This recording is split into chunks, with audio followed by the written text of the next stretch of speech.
말씀 예수님이 예루살렘에 들어가시는 그런 장면인데 어린 나귀 새끼를 타고 가셨다는 얘기는 여러분들이 많이 들으셨잖아요.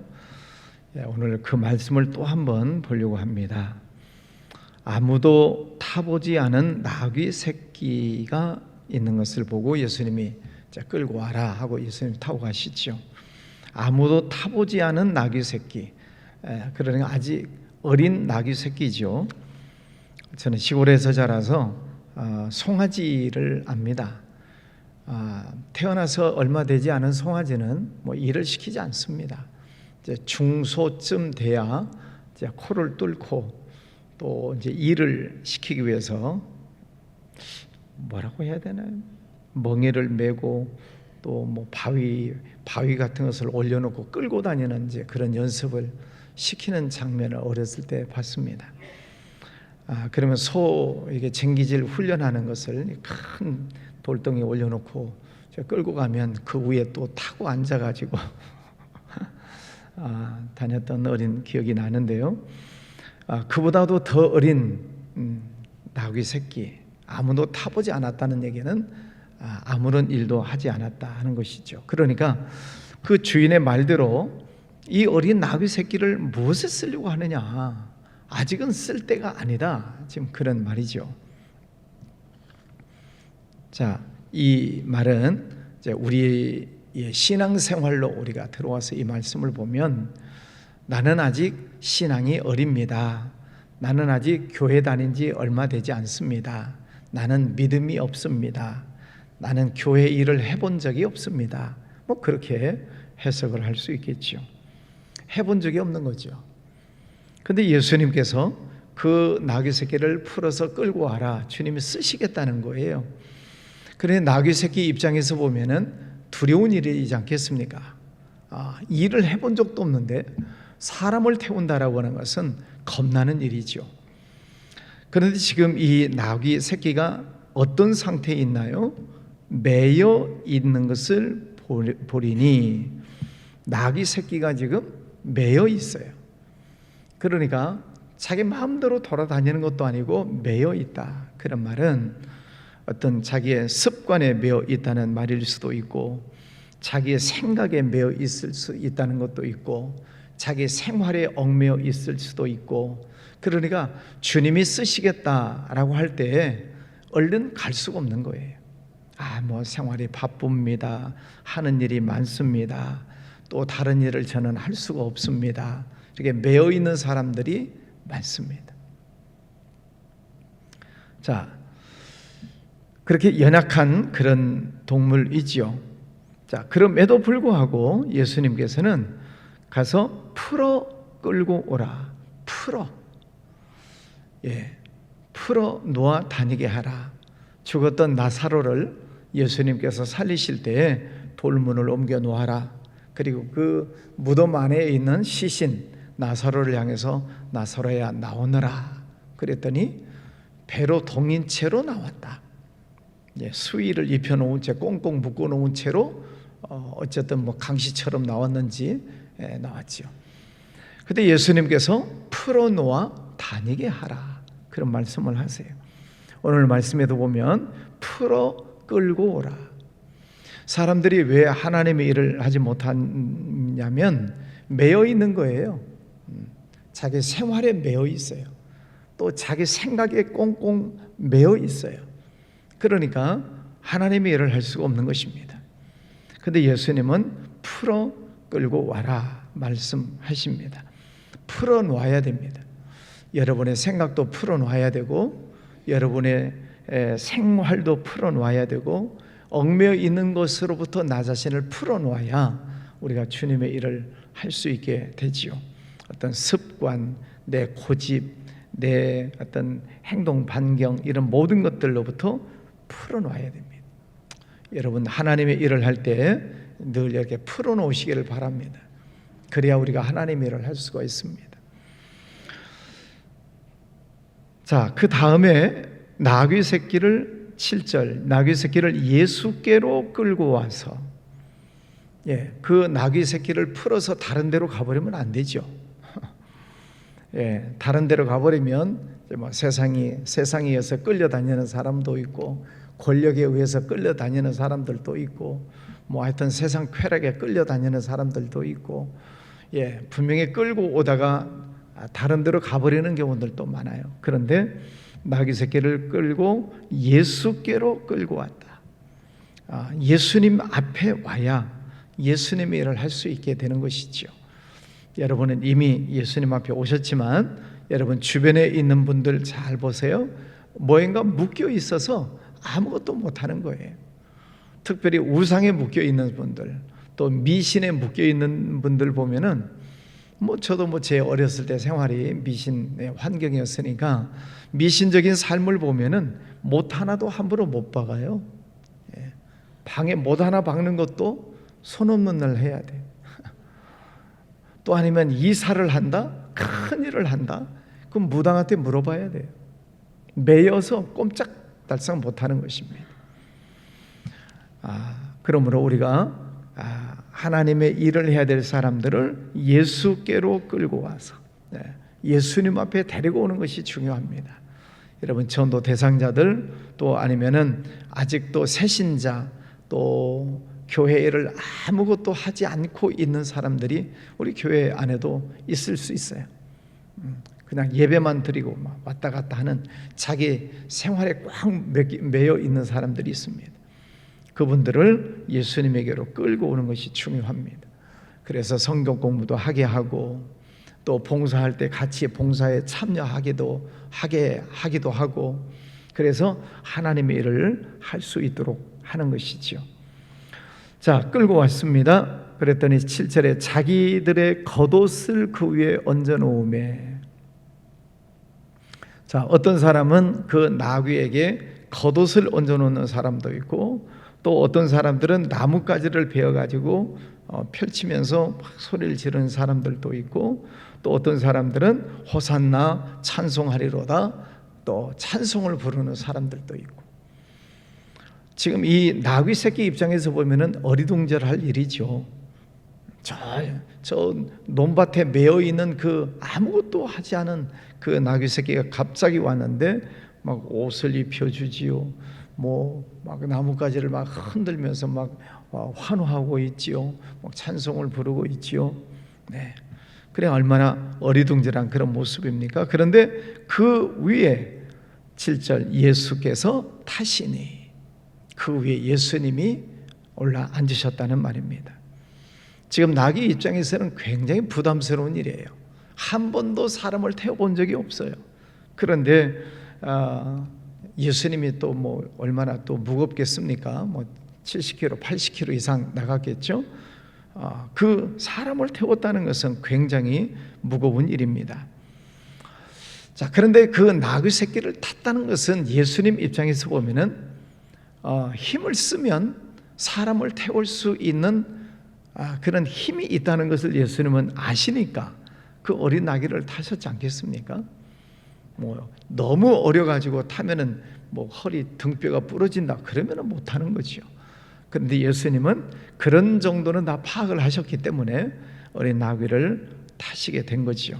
새끼 입장에서 보면은 부담스러울 것입니다. 왜? 한 번도 안 태워봤으니까. 자, 이 나귀 새끼를 우리의 신앙으로 한번 생각해 보자라고 말씀을 드렸죠. 초신자, 또 믿음이 없다라고 생각했던, 또 묶여 있었던, 하나님의 일을 한 번도 해보지 않은 사람이 와서 하나님의 일을 할 때 십자가를 짊어진다라고 얘기를 하죠. 십자가를 짊어질 때 부담스러울 수 있을 거예요. 무겁다고 생각될 수도 있을 거예요. 내가 왜 이렇게 고통스러운 일을 해야 되는가라고 하는 생각을 할 수도 있을 겁니다. 그런데 이 나귀 새끼 입장에서 예수님을 태우셨다는 것이 이게 얼마나 영광스러운 일인가 하는 거죠. 자, 그 나귀 새끼를 내버려 두었으면 이제 어떻게 될까요? 끌고 오지 않고 내버려 두었어요. 그러면은 나귀 새끼가 점점 이제 자라나서 그 어미처럼 또 반일하고 수레 끌고 다니고 짐 싣고 다니고 사람 태우고 다니고 그런 평범한 그런 나귀로 일생을 살다가 가지 않겠습니까? 네, 그런 그런 평범한 일생을 살다가 갈 그 나귀 새끼가 어쨌든 예수님의 말씀에 의해서 예수님을 태우고 예루살렘 성으로 들어가고 또 많은 사람들의 연호를 받으면서 입장하고 있습니다. 그것을 보면 예수님 덕분에 예루살렘 성도 들어가 보고 또 자기 자신은 잘 몰랐겠지만은 어쨌든 하나님의 아들 예수 그리스도 메시아를 자기가 모셨다라고 하는 것이 이게 얼마나 영광스러운 일입니까? 저는 가끔 이 나귀 새끼를 저에게 적용을 해봐요. 나귀 새끼. 주님께서 저를 부르지 아니하셨더라면 여전히 시골 출신일 것이고, 글쎄요, 주님이 저를 부르시지 않았다면 제가 무엇을 하면서 살고 있을까 모르겠어요. 한 번도 저는 직장 생활을 해본 적이 없으니까 글쎄요, 뭘 하고 있을 것 같아요? 여러분이 한번 맞춰보세요. 주님이 저를 쓰지 않으셨더라면 제가 무엇을 하고 있을까? 아마 제 아버지 소원대로 평범한 어떤 공무원 생활을 하고 있지 않았을까 생각을 합니다. 그냥 어디 시골 군 단위에서든 면 단위에서든 뭐 그분들 다 귀한 일이시지만 어쨌든 뭐 평범한 공무원 생활을 하고 있을 것 같아요. 제 성향으로 봐도. 그런데 주님께서 저를 부르셔서 그 어린 저를 부르셔가지고 고등학교 막 졸업한 저를 부르셔서 신학교를 가게 하시고 전도사 생활을 하게 하시고 목사가 되게 하시고 주님의 나라의 일을 위해서 쓰임 받을 수 있다는 것이 이것이 얼마나 귀한 일인가 하는 것입니다. 물론 이 나귀 새끼가 나중에 주인에게 뭐 돌아간 일은 있었겠습니다만 어쨌든 지금 입장에서 보면은 이제 주님이 쓰시는 거예요. 매어 있던 나귀 새끼가 예수님이 쓰시니까 어떤 변화가 일어났는지를 한번 생각을 해보세요. 시골에 있던 그 나귀 새끼가 도시로 왔어요. 예루살렘 성으로 들어왔어요. 그래서 뭐 논일 밭일 뭐 등에 짐이나 짊어지고 사람이나 태우고 다녀야 될 그가 주님의 일을 하게 됐어요. 시골 주인이었는데 예수님이 이제는 주인이 되셨어요. 나귀를 타고 다니는 장면들 중동 지역에 가면 지금도 가끔 봅니다. 사람들이 막 타고 다녀요. 막 발뒤꿈치를 팍 치면 또 막 뛰어가고 그래요. 또 어떤 경우는 또 회초리가 있어서 막 때리면 막 쏜살같이 달려갑니다. 그리고 이 나귀 새끼는 옛날 모습이라고 하면은 주인한테 발길로 채이기도 하고 채찍질 당하기도 하고 그래야 될 것인데 예수님을 만나니까 어떤 사람은 옷 입혀주지요. 어떤 사람은 나뭇가지 흔들면서 막 칭찬을 해주지요. 어떤 사람은 또 자기 발밑에다가 또 나뭇가지를 깔고 겉옷을 깔아주기도 하지요. 막 노래를 찬송을 막 불러주기도 하지요. 이 얼마나 영광스러운 자리로 바뀌어지게 되었는가. 그 나귀 새끼를 주님이 부르지 않으셨으면 여전히 어느 밭고랑에 매어 있어야 되고 밤에는 뭐 외양간에 들어가야 될 그럴 존재가 예루살렘 성 안으로 들어가게 됐다는 것입니다. 주인이 바뀌니까 놀라운 변화가 일어나잖아요. 여러분, 예수님이 여러분의 삶의 주인이시죠? 예수님이 주인이시니까 여러분의 삶이 이렇게 바뀌어졌습니까? 네. 저는 저 자신을 보면서 예수님이 내 삶의 주인이 되시니까 참 얼마나 귀한가. 시골 촌놈이 와서 도시에서 살지, 또 선교지 가면서 해외 다니면서 선교지 다니면서 비행기 타고 다니지, 가서 복음을 전하지, 또 가는 곳마다 어쨌든 뭐 사랑받고 칭찬받지. 이게 다 주님 덕분이잖아요. 예수님 덕분에. 뭐 저만 그래요? 여러분은 안 그래요? 손들라고 하지 않겠지만은 뭐 손사람 많잖아요. 예수님 덕분에 우리가 얼마나 귀한 존재가 되는가 하는 것입니다. 사무엘상 2장 말씀에 보면 하나님을 존귀하게 여기면 하나님께서 그를 존귀하게 여겨주시겠다. 나를 경멸하면 내가 그를 멸시하겠다. 하나님 말씀하세요. 우리가 예수님을 모시고 가면 예수님의 말씀을 따라 예수님 앞에 오고 예수님을 내가 모시고 살게 될 때 그 예수님 때문에 우리가 받는 은혜와 축복이 얼마나 많습니까? 여러분, 예수님이 내 삶의 주인이신 것을 늘 감사하며 사시기를 바랍니다. 오늘 나귀 새끼가 예수님을 등에 태우고 들어갈 때 그 영광스러운 자리에 이 나귀가 쓰임을 받고 있잖아요. 주님이 부르지 아니하셨더라면, 또 순종하지 않았더라면 그저 저 시골에서 논밭에서 일이나 하다가 사라져야 될 존재인데 메시아를 모시고 갔다는 게 이게 얼마나 귀한 일인가. 여러분, 우리가 예수님이 나를 부르셨다는 것에 대해서 우리가 감사하고 또 예수님 덕분에 우리가 받은 축복이 얼마나 많습니까? 이 세상 살면서도 받은 축복이 많고 또 천국을 하나님께서 우리에게 기업으로 주셨고 하나님의 일을 한다는 게 얼마나 감사한가. 여러분, 물론 이제 연세가 있으셔서 예배 드리는 자리, 기도하는 자리 열심히 참석하시는 분도 계시지만 이제 일할 수 있는 때가 되면 일을 해야 됩니다. 일을 해야 돼요. 그래서 주님이 부르실 때 우리 집사님 이것 좀 하십시다. 그럴 때 같이 와서 그 일을 하고, 집사님 이런 일에 같이 봉사합시다. 주님 일 같이 하십시다. 그랬을 때 같이 와서 주님이 기뻐하시는 일을 할 때에 주님과 함께 동행하는 영광스러운 자리에 들어가게 되는 것이지요. 오늘 말씀 나귀 새끼에 관한 말씀만 드렸습니다. 우리는 다 연약하지만 그러나 주님이 나를 부르실 때 순종하고 따라가면 주님과 함께 동행하고 또 하나님 앞에 칭찬받는 삶을 살게 되는 것이지요. 오늘 하루도 생활하실 때 하나님께 감사하고 나를 불러주신 것, 내가 주님과 함께 동행하는 것, 내가 멍에를 짊어지고 십자가를 짊어지고 주님의 일을 할 수 있다는 것, 이것이 얼마나 감사한 일인가. 오늘도 감사하시고 승리하는 하루가 되시기를 바랍니다. 이제 고등부 아이들이 어제 또 수련회 출발해서 오늘 이틀째인데 내일까지 진행합니다. 우리 고등부 아이들 건강하게 또 수련회 또 많은 은혜 받고 돌아올 수 있도록. 저도 생각해 보면 고등부 수련회 갔을 때 정말 은혜를 많이 받았어요. 그래서 우리 아이들도 놀고만 오는 것이 아니라 수련회 기간 동안에 예수님을 만나고 올 수 있도록 기도해 주시고 무사하게 위해서 기도해 주시길 바랍니다.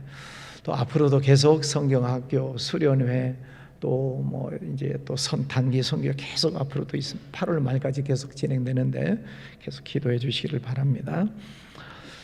여러분 뉴스를 통해서 계속 보고 계실텐데 지금 폭우 때문에 굉장히 많은 어려움을 당한 지역들이 많습니다. 어제 저녁에도 뉴스를 보는데 이제 폭우가 다 지나갔잖아요. 그 남은 그 자리를 보여주는데 너무 처참한 거예요. 산이 다 무너져가지고 집이 무너지고 너무 처참해요. 그래서 지난번에는 또 산불 때문에 난리가 나고 이번에는 또 물 난리가 나고 각종 재난이 연속되고 있는데 하나님 이 나라를 지켜주십시오. 하나님 이 나라를 불쌍히 여겨주십시오. 기도하시고 대통령도 수해 현장 방문도 하고 여야 지도자들이 가고 있기는 합니다만은 어쨌든 지원이 또 빨리빨리 잘 이루어져야 또 복구하는 것도 쉽지 않은 일인데 우리가 같은 아픈 마음을 가지고 같이 기도하시면 좋겠습니다. 기도하겠습니다. 거룩하신 아버지 하나님, 오늘도 귀한 아침을 주셔서 감사합니다. 오늘 어린 나귀 새끼의 말씀을 함께 나누었습니다. 주님이 그를 부르지 아니하셨더라면 여전히 시골에서 일하다가 사라질 그런 존재이지만 그 어린 나귀를 예수님이 부르셔서 주님 앞에 왔을 때 놀랍게 많은 변화가 일어나는 것을 보았습니다. 그 등에 예수님을 모시고 예루살렘 성에 입성했다는 것이 이게 얼마나 영광스러운 일이고 축복된 일인가를 생각해 봅니다. 주님, 저희들 다 연약하지만 우리가 예수님을 모시고 살아갈 수 있음이 얼마나 감사한 일인지요. 하나님의 자녀 삼아주시고 천국 백성 삼아주시고 거룩한 하나님의 일을 하는 존재로 우리의 삶을 바꿔주신 것 감사합니다. 평생토록 주님과 동행하고 주님 기뻐하시는 일을 하며 살아가기를 원합니다. 주님, 오늘도 복된 아침을 주셨습니다. 종일토록 주님 찬송하고 하나님께 영광 올려드리는 날 되기를 원합니다. 우리 고등부 아이들 수련회 갔습니다. 인도하는 전도사님 또 선생님들 모든 학생들 건강을 지켜주시고 시간마다 성령 충만한 시간 되게 하여 주셔서 고등부 시절에 비전을 찾고 평생 주님을 섬겨나가는 일들을 결단하고 돌아오는 복된 수련회 되게 하여 주옵소서. 아버지, 또 앞으로 남아있는 성경학교 또 수련회 또 단기 선교 아직도 많은 일들을 하나님 지켜주셔서 곳곳에서 늘 하나님 찬양하고 하나님께 영광 올려드리는 일들이 있게 해주시기를 원합니다. 기반 예물 드리는 손길도 축복해 주시고 또 호우로 인하여서 큰 어려움을 당한 이웃들이 많이 있습니다.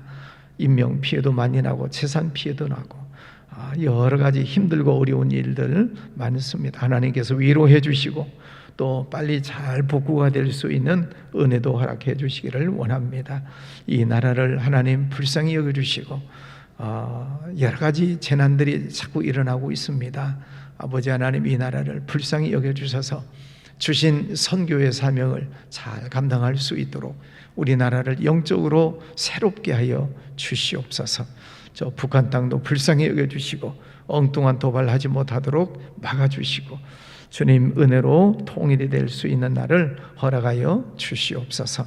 예수님 이름으로 기도하였습니다. 아멘.